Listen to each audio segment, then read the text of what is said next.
Before we get going into your Hockey IQ podcast episode, I want to thank our sponsor, Rapid Shot. Rapid Shot is the smart shooting lane. It's like a batting cage for hockey players. Very cool. Tracks your shot in three ways: accuracy, shot speed, and reaction time.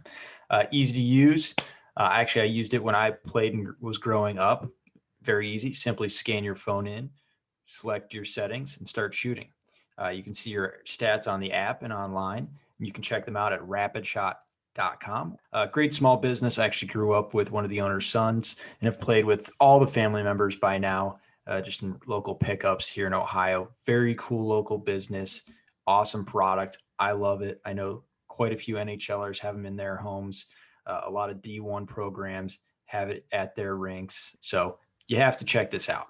Rapidshot.com. Check it out. Rapid Shot, thank you so much for sponsoring our podcast.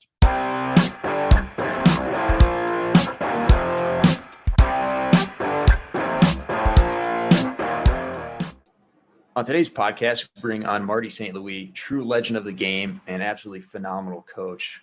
This one is a podcast for the ages. Super excited. Dan, what'd you take away? Yeah, well, Greg, it was an honor to have someone like Marty on.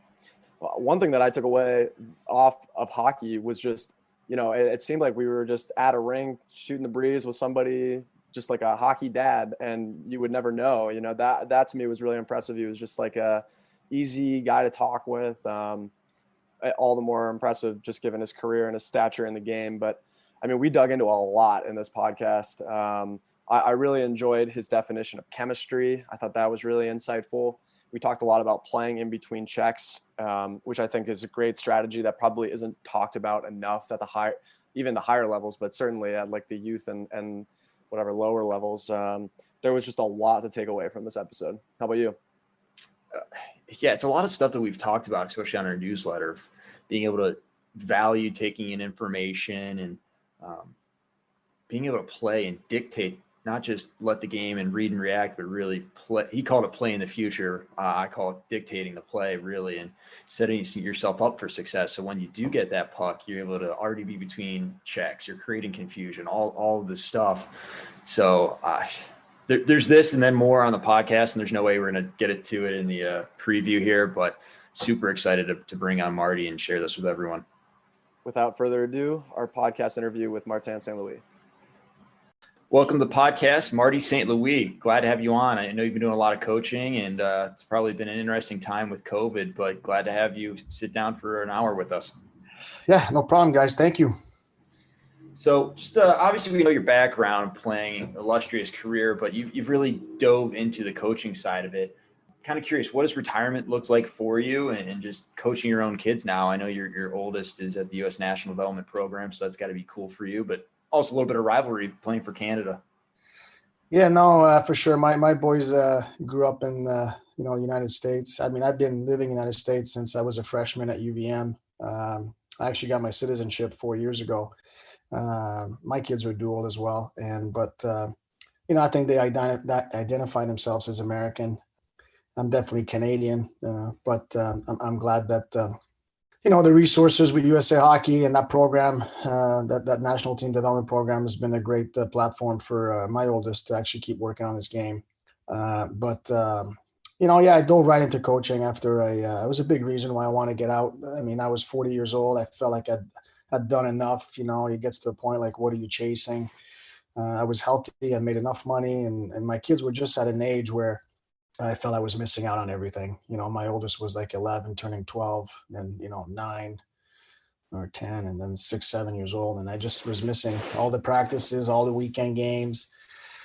So I felt it was time. And honestly, going into coaching was a pretty easy transition for me. I felt, probably once I got into my early 30s, the game was getting younger and younger. And so you had a lot of young guys coming in. And I felt I did a lot of coaching as a player, trying to help the young guys, not just be skilled, but also think the game. And I felt that was probably my biggest asset is how I thought the game. And I was able to communicate that with some of my young teammates. And obviously, as a youth hockey coach, try to really bring that element of just thinking the game. Yeah, that makes a ton of sense. So I'm curious. I mean, you were only in Columbus for a little bit as the consultant on the power play, but I feel like as the resident Columbus native, I have to ask, like, what was that like? And, that was almost like a transition between, I think you had already started coaching at that point, but what was it like coaching pros and your kids at the same time? Yeah, no, it was a couple of years ago. I had been retired for 3 years, and I actually have a great relationship with Torts, and he had just called me. I was actually coming home from a holiday ski vacation up in Vermont, and I was driving home, and I see John Tortorella name come across my phone, and I'm like, oh, that should be fun. This should be fill my drive a little bit, because I hate driving. So I do a lot of my phone calls, and I call my car my office. That's where I do most of my phone calls. And so I chatted with Torts. He wanted some help with the power play. He knows my situation with my kids. He doesn't want to pull me away from that. He was asking me to take a look, watch their games, and give them feedback. And it just kind of transitioned into being a consultant and going there every 2-3 weeks for a couple of days. Still would do a lot of phone calls and conversation after games and, what I saw. And I enjoyed it. I enjoyed going in there, getting back into an NHL dressing room, working with, young players, I guess, compared to me. It was very similar. The stuff that I was trying to implement with Columbus, this is stuff that I talked with my own, youth players all the time. And I enjoyed the experience. They wanted somebody full time. I couldn't give them that. And Torch knew that, but it was fun. I learned a lot just from being in the trenches when I was there. It was a lot of fun. Are you able to give us any ideas of what you're utilizing? Maybe not with the CBJ, giving away their secrets, but maybe just some things you could do with your kids and just some examples specifically. Well, I think to me the 5-on-5 and 5-on-4, the biggest thing, the best player in the game are able to really understand that you have to play in between coverage. Too many people play in coverage. They turn everything into a one-on-one. Guys don't start playing until the puck hits their stick. So when you don't have the puck, where do you go? Well, to me, is you have to go in between coverage. And if you have a power play that you have guys in between coverage, and if the tendencies of the power play now, it's a 1-3-1. And if you look at it, everybody's trying to get in between coverage. And the teams that do it the best are probably able to execute more shots, probably more scoring chance, more chaos, more second, third opportunities. So to me, a power play should be, 3-4 pass shot, retrieve, do it again. But when you're playing in coverage, you're going to probably have to make 6, 7, 8, 9 passes. And yeah, you might have possession, but you're not generating enough opportunities and chaos and retrieval. And it's not just, the guys on the ice, the most important guys on the ice are the guys without the puck, not the guy with the puck, especially in today's game. There's not many guys that can take people one-on-one. And the video and the focus on 200-foot hockey, you get squeezed pretty quick. So you have to be able to control your speed and find a way, to use your edges and try to stay in between coverage and not expose the puck as much. But while the puck carrier is doing that, everybody else has to cover ice and try to get in between coverage. That's awesome stuff. Who keyed you into that? Is it come from your father, your upbringing? Did you pick it up later in your life, or is it just intuitive for you? No, I mean, I was a student of the game. Like I just, every game I came home or hotels, if I was on the road, I would watch my shifts before I went to sleep, and I mean, you're talking in the days where you had DVDs, right? And after every game, I had a DVD stuff in my suit jacket. So I knew when I walked out of the rink, I had it, and I had my DVD player with me on the road all the time, or at home. I'd put it on my bedroom TV. Wife would be sleeping, and I'd be watching my shift on mute. And so I just think I constantly was looking for an edge and learning from not just video, but watching other great players in the league when you play against them, what they do, how they do it. And really try to be a sponge and absorb and try to apply it to your game. And I feel like one of my biggest asset is I was really good at getting better. I wasn't necessarily the fastest, the strongest, the best hands, the best shot. I was pretty good at those things, but what I was elite at is at getting better. And not that wasn't just physically. I think it was just mentally how to read the game. And I came across Adam Moats too in a few years in Tampa. It's the first time that I had somebody that kind of played close enough to my era and similar style in terms of playmaking ability. And I love talking hockey with OC, and really even opened my eyes on other things. And I tried to absorb that and go apply it. You mentioned offline before this chat that you define chemistry as playing in the future, and I was hoping we could dive into a little bit now that we're live.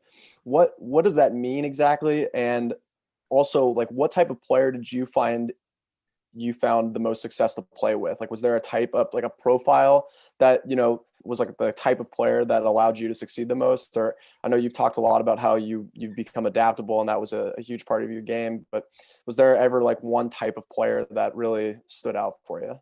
Well, I mean, listen, I played with some great centermen in Tampa, Brad Richards, Vinny Lecavalier, Steven Stamkos. They all had different games. It was different. I was successful with all three, but it was different hockey. It wasn't the same. Like with Richie, it was a lot of chess. It was like moving stuff around to set up that one move. With Vinny, it was checker. It was give and go, quick. And with Stammer, it was probably a combination of both, because it was the first time I had a righty playing with me, and I felt like I played the off wing. So I never liked playing with having three lefties up front, because I always felt we would only be dangerous from one side of the ice, because if we're on the right side, we had no one-timers. If somebody was in the slot, he was in the one-timer position on the right side. On the left side, we were fine. But rolling out of the corner on the left side on your backhand, hitting the hole, it's not as easy as rolling out on your forehand. So with Stammer, it was great having him as a righty, because we'd be dangerous from both sides. But the guys that, honestly, I've had success with other guys. But for me, the reason why we're able to be successful, it was constantly communicating. Coming off the ice or watching video together and really trying to get in each other's brain. I need to know what he's thinking on certain plays. And it's not about agreeing on things, and understanding how he's processing it. Because if I can understand what he's thinking, I can predict where he's probably going to be and how he's going to act. And if I can predict, I can probably make the best play. And there's a big difference between making a play and making the best play. And sometimes the best play takes you got to let it evolve. That's a little bit of chess, right? You got to let it evolve to finding the best play. A couple things have to move before you get to the best play. But to me, chemistry is about understanding each other's game and playing in the future, is baiting guys in, knowing what's going to happen, where he's going to go. And then as soon as it's there, it's already processed and it happens. It's not like, where is he? Where is he? Because if you play that's playing in the present. And when you play in the present, you're behind. You got to play in the future. And the best players do that. But best players understand, they collect so much information. They know where everybody is. They know at what pace they're going at. They know if they're fresh, tired. They know if they're righty, lefty of their teams. But they also know where everybody on the other team is most likely to be at that time, with how much pace too. So there's so much calculation that the best players do and process, that they're able to execute not just a play, is more than none the best play. So when you're talking about the best play, is it the play that you're setting up for your teammate, or is it a certain area of the ice that you're looking for? You're like, I know that Daryl Belfry's talked about Patrick Kane's always looking far side because he thinks that's a very dangerous area of the ice. How do you kind of process what's the best versus the actual play? I'll give you an example. Like, there's a lot of, it's all about offensive zones, about spreading the puck, right? Low to high, and like D to D, like, so I find some time where some players that are in space, they go low to high too quick, which is not a bad play to go low to high, especially if the guy up top is a one-timer position, he can bomb it. But what if you take one stride, open the hip, and sell what's in the high slot? Take a look at that. That should be your first look, That should be your first look. You can't go low to high in space without processing the high slot, because that's going to be open. The middle of the ice is open very short amount of time. So as you turn up into a puck in the corner, do you already feel there's somebody there? Is he a righty or lefty? Because if he's a righty and I'm turning in the right corner, that's definitely going to be my first look and quick, because that's a one-timer and that's a scoring chance. So you need to process the scoring chance before processing just a play. Going low to high to me is just a play. Is it the best play? Sometime, but the best play has to get processed before. And to me, the first look should be high slot. I asked for my players to really scout the ice from the middle out, not just out right away. Same thing a D to D, like on a breakout pass. The D to D, if your first look is up the wall, yeah, that could be a good play. But was there a better play? Was there like all the way up the middle or all the way across with speed? Nobody's going to say that's a bad play to go up the wall, especially if the guy's open. But does he have speed? If he has no speed, that's not a great play. It's a good play. Hopefully he's got support. But what if the speed up the middle and far side was open and you never looked at it? Okay, I'm fascinated on the off-wing discussion. That's something that I've done some research on. I presented on it last year at an analytics conference. Like, I'm all about off-wing. I'm curious, this is kind of a two-parter. Did you play your entire career, like dating back to Vermont, on your off-wing, or was that something that happened later in your career? And then I guess the second part is, now that you're on the other side of things coaching, like, do you encourage your kids and your players to play the off-wing? Do you see any downside in like the perceived defensive limitations that come along with it? Or are you like all in on it? I'm all in on it. I'm just curious, like, what you think. I started playing right wing when I was a kid because we had no righties on the team. And I was young. And, but now that I'm coaching youth, and I probably only play right wing. I'm coaching youth, and you got to be versatile. You can't just be pigeonholed in just the right wing. You got to be able to play the strong side, the offside. You should know what it feels to be a centerman as well. You'll probably be a better winger after you play a few games at center and understand, the routes that you have to take as a center. So when you become a winger, you understand where most likely you can put the puck for them. But I find playing the off wing is an advantage on breakouts. The puck is not exposed. Your head is not as exposed. You can actually use the width of the ice better because you're on your, if you can protect the puck, like if you collect on a breakout, whether it's a ram or a tape to tape, and the way the team plays right now, there's, people in your face, there's a lot of back pressure, and you gotta use the width of the ice. And it's a lot easier on collecting a puck on my forehand, shielding and firing a bomb across the middle on my forehand, or just tap it back to my D. If I'm in my D zone and I'm fronting a puck at the point and the D wants to take me wide, I know in the middle of the ice, I'm probably going to have a little help with my other winger. But if he's going to fake me and go wide on me, being a lefty on the right side, having one hand on my stick is longer, and I can actually like poke pucks more. If he's taking me to the outside, I can go stick on puck a lot easier. And obviously cutting across the middle at the blue line, it's you're on your forehand. And if most likely you're going to retrieve puck in the right corner as a right wing in the offensive zone on dumps or whatever, it's a lot easier to turn up on your forehand, go low to high than on your backhand. I mean, I think the best player in the world, they don't really care as much, but probability is probably more successful to execute that play.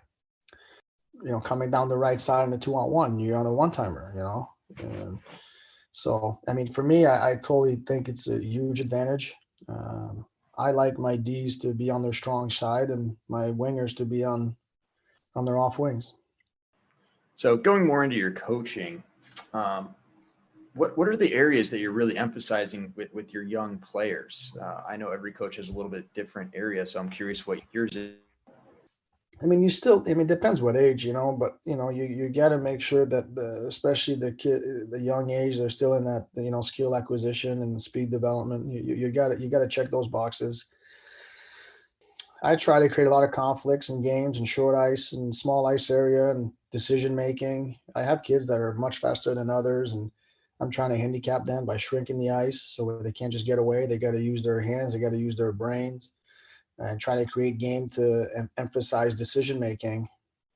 not just possessing and doing on their own. And as they get older, so I have a U15 team, and a lot of these kids do privates. A lot of these kids do their skills at home or whatever. I don't focus as much on the skill part at that age.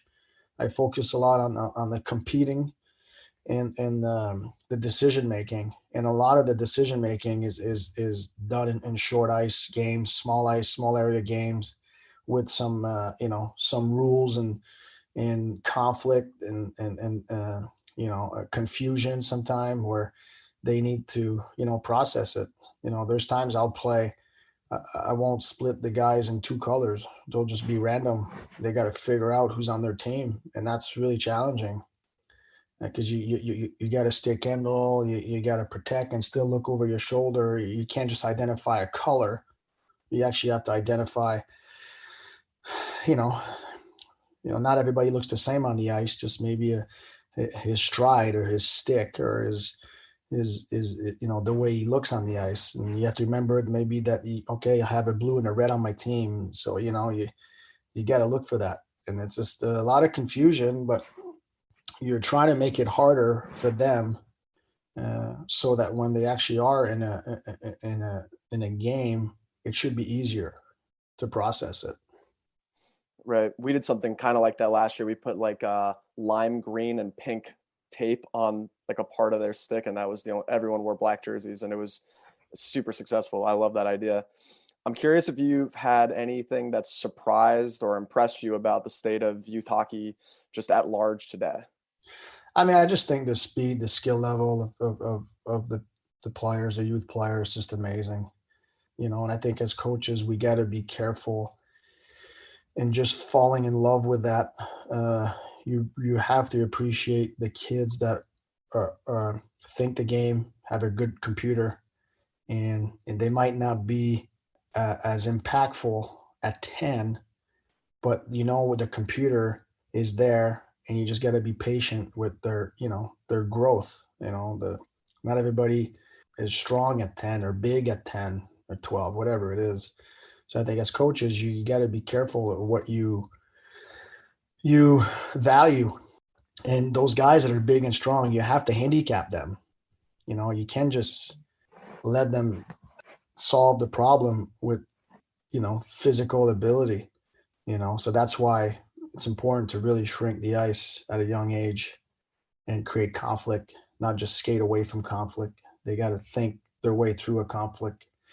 But the kids are so skilled, but like I said, I think we have to make sure that we're still valuing decision-making, because at the end of the day, whether they play D1, NHL, like everybody's going to be fast. Everybody's going to shoot hard. It's really who can think it better. That's going to, I think, separate you.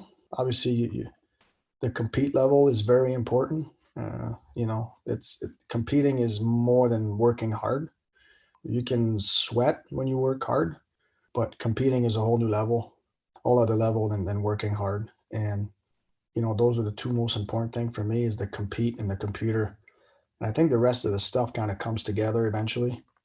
You just, as coaches, you got to be careful on what you value. Yeah. And that's a lot of what we've been talking about with our newsletter and podcast here, is really getting at the computer and the brain and how they process, because there's the hardware, physical tools they have, but then there's the software of like how the wiring's done, how the programming is in there.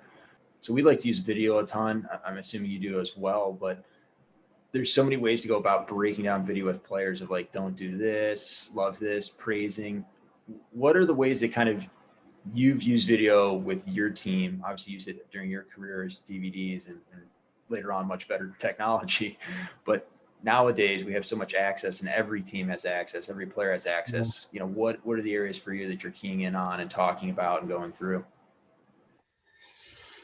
Yeah, for me, it's, when I do video, mostly it's about the guys without the puck, where they go. Also, what I focus on with the guys with the puck is speed control. Like a lot of kids that are fast, they skate really hard, really fast into a dead end. Then they get stuck. And instead of just controlling their speed based on what they read. Is there people coming with them? Is there a good gap? Is there a bad gap? Because if you're going to get around somebody, yeah, absolutely, like turn on the jets. But if they have a bad gap, like the ice is in front of them, so the faster you get to that ice in front of them, the less time you're going to have to react. So you probably want to just push them back a little bit, cut across, and invite your second, third wave coming in with you. One of the things too that as they get older is I find I'll send clips and I won't even. I'll ask them to text me back what's wrong on that clip. I'd like them to search for the answer instead of just me giving them the answer, because then you create them. They're trying to solve the problem, and they're probably looking at different things on the video, not just themselves. Sometimes it's not even them on the video. I'll send individual video. I'll send team video. But sometimes I'll send video for them to actually, you give me the answer. I'm not giving you the answer. I want to know what you think, and then you create a dialogue and a debate, and it's not always video. It can't just come from a place of you need to do this, like there's plenty of ways to do things. And sometimes you learn from some of your players, and you're like, you might've saw something, but then they answer something back. I'm like, you know what, that makes a lot of sense. And now you've created a dialogue and a problem solving method for them to see things clear or different. But I find as the more development you can get with your players is when you able to convince them, or they can convince you, that this is the right way to do it. You can't just tell them, do it like that. Like I'll send, like we'll be talking about a topic at a certain point in time, and development doesn't happen like, in one time. I always feel it's like peeling layers like an onion. You can't, you do it gradually. You can't teach them 3-4 things at once. You teach them one concept, then you move on to the next one. But if there's a concept that we're talking about, and I'll pull NHL clips or college clips and I'll send it to the gang, and I'm like, guys, this is what I'm talking about. Then you slowly convince them, and then they become more confident in that concept because they actually done it, they've seen it, and they can kind of feel it.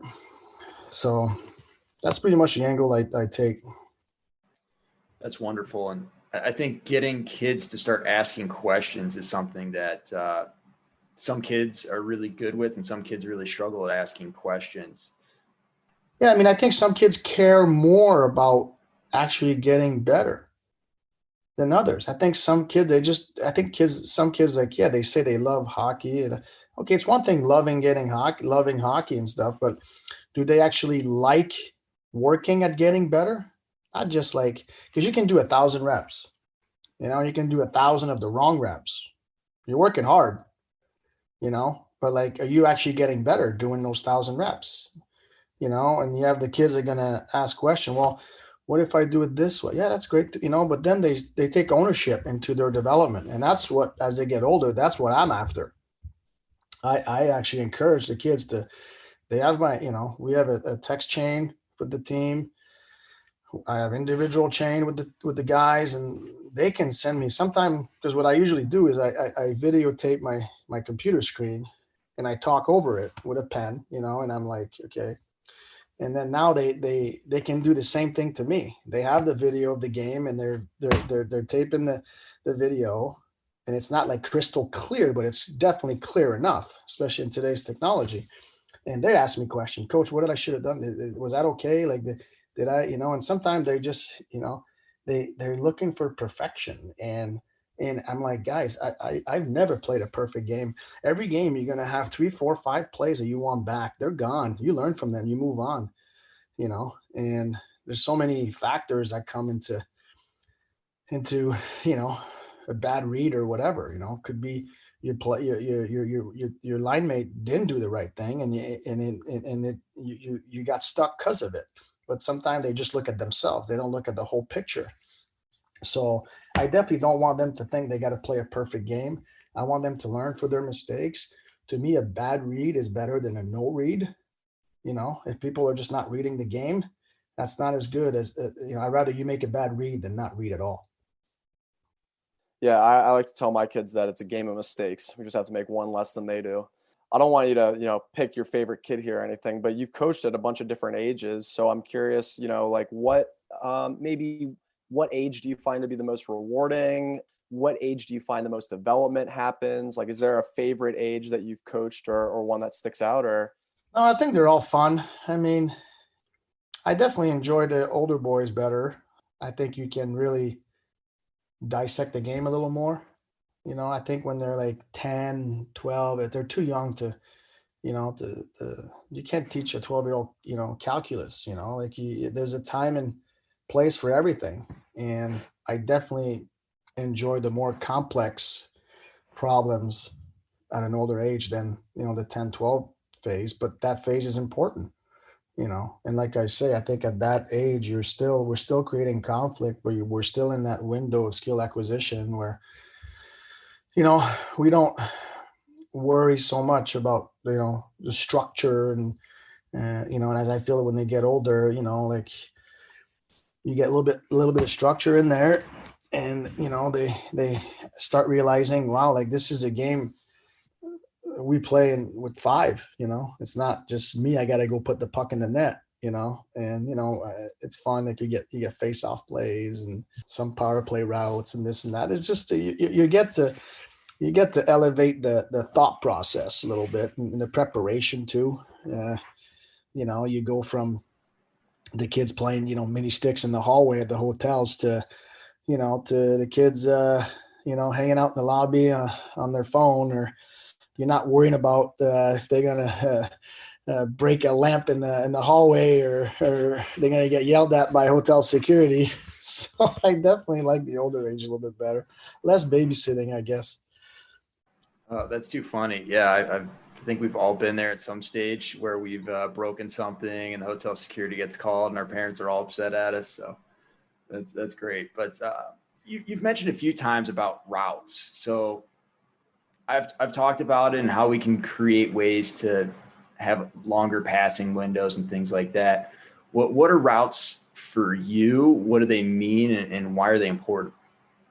To me, routes are important in the sense that if you run routes in between coverage, you're going to create confusion and you're going to create space because of the confusion. Could be in a neutral zone on the breakout.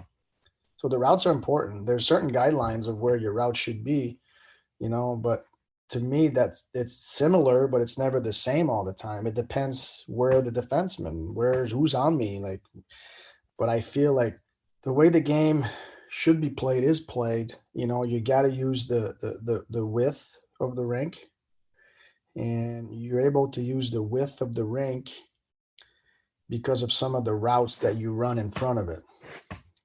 So if you go north, splitting the D, you create space underneath you. You can go east-west. So I think the routes are a big part. And sometimes you run a route as a decoy. It's like football, wide receiver going deep and then the tight end comes on a slant, it's very similar to that in the sense, but it happens. It's not as clear cut, so for me, it's about covering ice. If two guys can hold hands running the same routes, you're probably not going to be successful. If somebody's running a route, north south, then I probably need to get some width into my route underneath him so I can create more space and more option for the puck carrier. And I find I like when they're young, like even now, I almost teach hockey like rugby a little bit. We're going to go up as far as we can. If we don't like it, we're not dumping pucks at that age. We're going to hinge, we're going to tight turn, hit our D and reroute ourselves. We're going to possess. As you get older, it's a little harder to do that, but the best players manage to do it. And when they get to a certain age where scouts are looking at them and colleges, whatever, like they're looking at the players that can possess and make plays under pressure, not guys that are just going to whack it off the glass and get it deep. There's times to chip pucks and stuff, but you want to allow your players to find something better than that. It's not as simple at a young age to explain that, that, you need to to push. You need to be a decoy here and push people back so we can create some width in our game. But as they get older, they get the concept of like just creating space for your buddy. And if they're sleeping, then they might be coming to you down the pipe, and you got a breakaway. And if it's not a tape to tape, but it gets tipped a little bit, you're on top of it on the forecheck because you have a lot of momentum and speed. So I hate guys being flat-footed. I like guys in motion. Even after the D moves a puck up the ice, like job's not over. We might come back to you. Like you got to be a part of the equation. And to me, like hockey is a math equation, and the equation changes constantly. And you have to process and solve the equation. And we want to go forward, but we might have to go forward, bring it back, and go forward again before we actually like enter. I don't know. I mean, there's no set plays. Maybe on the power play, there's tendencies and where you can prepare yourself for, but in general, there's a lot of ad-libbing a little bit and just feeling it, and just make sure that you're not duplicating jobs, that you're covering ice.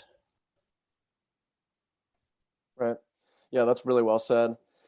Is there a player or maybe players that you find yourself really enjoying watching today when you send out video, or just personally? Is there somebody that you really identify with? I mean, there's a lot of guys that, you look at a McDavid, right? McDavid's playing checker. So fast, it's quick. Bang, bang, bang. Then you look like a Kucherov who's just playing chess. And so I like both players. Like, they all have their strength. They're elite, and it'd be nice for anybody that you coach that they take some of both players' attributes, but it's really, it's hard to be those guys. Like there's not many, but the decision making of Cooch and the sucking guys in and playing in between coverage is really impressive. So the game is obviously way different than when you started, and it's exactly what you're talking about with having to draw guys in and play between coverages. With the state of the game today, is there anything that you really are pleased about? And are there areas where you think that we need to get better, or the rules need to get better, or anything like that? Not really. I mean, I think it's just as elite of a game as it's ever been. And I actually felt like I played in the old school, but I also played in the new school. And it was a lot more fun to play in the new school of hockey, the no hook and hold. And I mean, who would have thought that you can bring a puck back? Like now you have drop breakouts on the power play. Like, I mean, when I came in the league, you gained the red and you rimmed it, and everybody was flooding that area. That was a breakout. Now you have two guys coming back, and you have the D that skates fast. Then all of a sudden he skates backwards, and he bumps it back to two forwards flying. And it's just a game now where it's not as safe in terms of, defense first. I think it's a 5, like everybody's on offense, everybody's on defense, which it's a lot more fun to play. I mean, the D that activates in the ozone. I was watching Tampa last night, and how they activate in the ozone, and they not only activate, they get down below the top of the circle, below the bottom of the circle, and they might stay in there. They might stay in there and go back door. They don't just like play and then, I got to get back to D. No, they trust that the forward will assume the position, because now if they just like, screw this, I'm going back to D, now by the time the forward goes in, it's too late. His guy didn't have enough support to continue the offense. So you see the good teams like their D's activate, but they just keep playing and they stay in there and they work themselves back out eventually. But I mean, back in the day, like the D was on the rush, like there was not much activation in the offensive zone. If they were in on the rush, they were in and out. Now they go in and sometimes they hover in there, Do you think we'll ever get to a point where it's true positionless hockey, or is that too big a stretch? I think we're almost there. I don't think we'll ever get there, but I think we're almost there. It's exciting stuff. And I like to move my players around as much as possible. With the college team we had, it's a club team, so it's not like Division I super high level, but it's still good hockey. And we just roll 5-man units out the door and everyone figure it out of where you're playing and working off each other. And at first it was really, really rough to watch, but the more they've played it, the better it's gotten. And it is so enjoyable to watch that team. I could watch a club hockey game with our boys over a lot of other teams that are playing higher level hockey. Yeah, but and if you think about it, like my old, when I talk about being in between coverage back in the old days, right? The forward was responsible for the D in my defensive zone. And so if I knew I had the D in front of me and the guy rolls up the wall and I just stay with my D, and the Ds weren't really going in, that was hard to generate offense. It was easy for me to defend, but now all of a sudden he starts rolling in. Now I'm like, oh my gosh. So he gets away from coverage. So now he creates confusion. And with confusion, you'll create more scoring chance or draw penalties. And it's plain simple. I mean, if you're wide open at the top, you're going to get the puck and then you have space to do whatever you want. But if they're tight on you, why stay there? If my winger has space on the wall and he's rolling up, why stay there if I'm in coverage? Roll out, dive in the middle. Dive in the middle. Like now he's like, is he coming with me? Are they men on men? Are they playing zone? I don't know. Because now you create so much confusion, and that's annoying to play against. Yeah, is there a risk? Absolutely, there's a risk. But it's a calculated risk. I mean, you would think that the puck is still 180, 195 feet from my net, and and especially the way the goalies are in today's game, they're so good. I'm willing to risk maybe something bad happening, and that's not the D's fault that he went in. It's the guy that just made a bad execution or a bad read, and if there's nothing open, you just throw it back down the wall, but you have people going that way. Yeah, and you're just kind of playing the probabilities and what's good on the situation. Like you said earlier, it's almost like a math equation. That's how I think about it when I'm out there, whether it's right or wrong. I don't know, but what's the chance of success here? And if I screw it up, what's the probability it's coming back and creating issues for our team? And if they score, line up. That's it. Go back and get it again. Yeah. Right. Face off that. Go tap your goalie's pad. And then That's what they're there for, right? That's what the goalies are there for. Yeah. Sorry, buddy. Curious, really, a lot's changed since you were at UVM. What was the recruitment of your oldest son like compared to you? He's committed to Northeastern. Maybe just talk about that process now being on the other side of it. Yeah, I mean, honestly, I don't remember much about mine. I think I was 16, 17. Had a bunch of school, and I ended up going to Vermont. I was close to home. It's a lot different now. They made a new rule now. I think January 1st of your junior year, they can talk to you.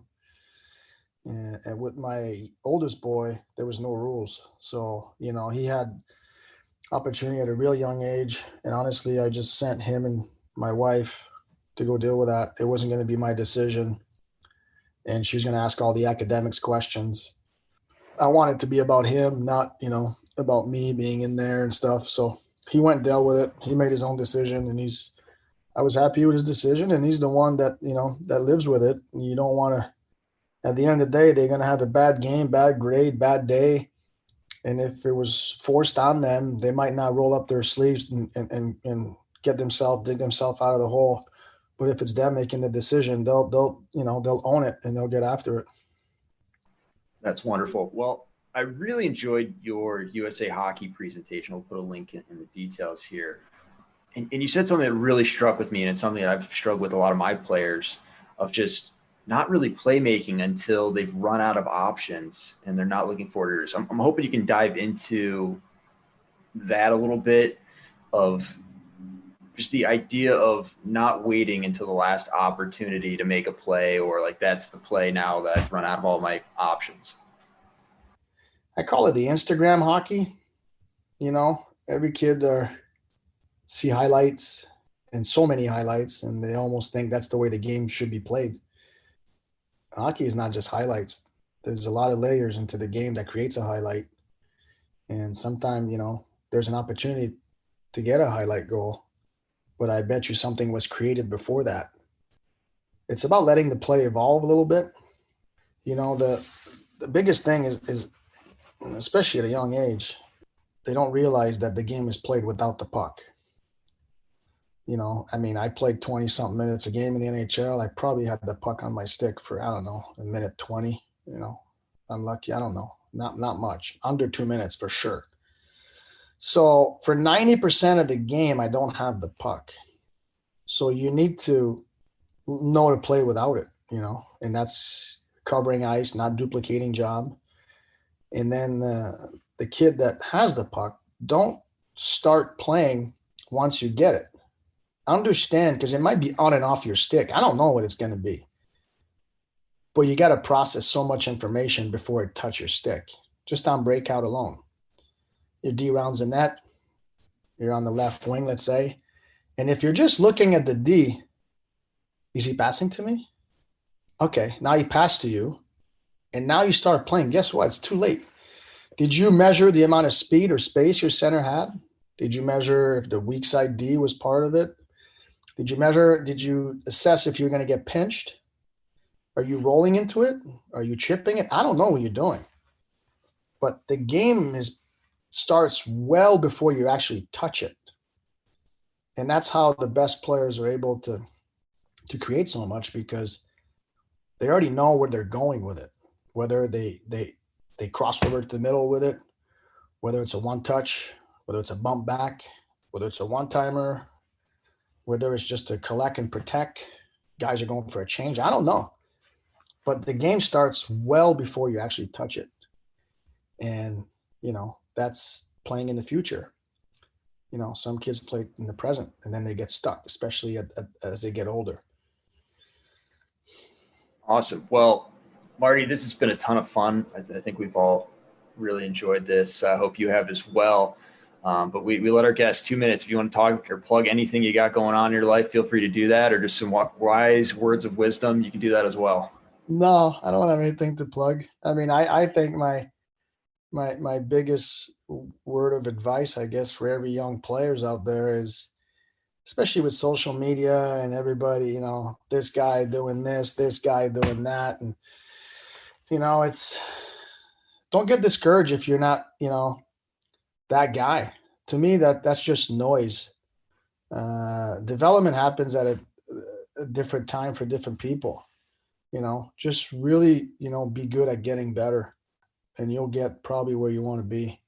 But if you're just listening to the noise and get discouraged, that's time wasted that you could actually be doing something productive and get better at whatever you're doing. For sure. And last one for me, and thanks so much for your time. We really appreciate it. Any advice for youth coaches out there? I don't know. Honestly, to me, it's don't fall in love with the obvious. The kid that is really fast and he's probably winning you games now. Make sure that you help him develop at things that he's going to need 3-4 years from now. Don't just get stuck on winning the game now. And because he can go through everybody, he's faster than everybody. If he's got a guy that's 15 feet in front of him, he should move it to him. There's time to carry, but you want to make sure you wire him the right way, because somebody's going to take that kid at 15, 16, let's say, and now you're doing a renovation. And the renovation is a lot harder because there's walls you just can't move. So, if you have a chance to build from the ground, make sure you build the right way. Allow your kids to make mistakes and really take time to focus on decision making and conflicts. And that, to me, that's a lot of small area games.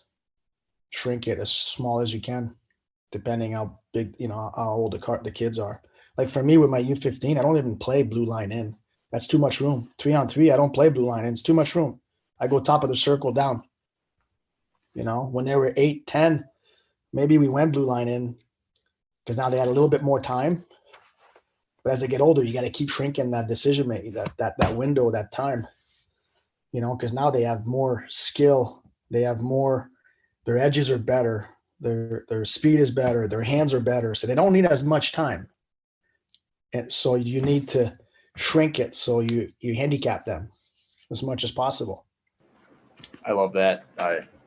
I'm all about that on my teams, is try to, how do we get the decision making? I want them to break a mental sweat, not just a physical one. Yeah. And to me, it's fun. My biggest pleasure I get is, I've been with some of these kids for 5-6 years, and you have kids. I always thought, the brain was there, the computer was there, and they didn't have the ability to do what their computer was telling them. They weren't fast enough. They weren't strong enough. Their skill wasn't as developed yet. And now you fast forward to 4 or 5 years, and some of these players are some of my best players because now it's connected. Now they can do what their brain's telling them, and they take a huge jump in their growth when that happens. So you got to stay patient with some of these guys because computer is really hard to develop. Some kids have it, some kids don't. Some kids are able to work on it. Some kids can't. Sometimes that's stubbornness or it's just bad coaching. That's awesome. Well, listen, thanks again so much for joining us. We really appreciate your time and insight. It's extremely valuable for us and hopefully for our listeners as well. So really appreciate you coming on. Thanks for having me, guys. All the best. Thank you for tuning into the Hockey IQ podcast. We are Hockey's Arsenal, Greg Revac and Dan Dukart. Together, we've come together to create a platform and a community to expand on hockey intelligence, hockey IQ, whatever you want to call it. We're very passionate about seeing this game played smarter and better and continue to develop itself to the next level and staying on the cutting edge of things. So you can find us at Hockey's Arsenal on Facebook, Twitter, and YouTube. We're also at hockeysarsenal.com. From there, you can find some resources and some options to work with us. We're excited to continue this. If you enjoyed this episode, please like, subscribe, follow, and share. You can also join up for our newsletter as well, where we're going to tackle anything Hockey IQ related. So we're excited to have everyone here and continue to build.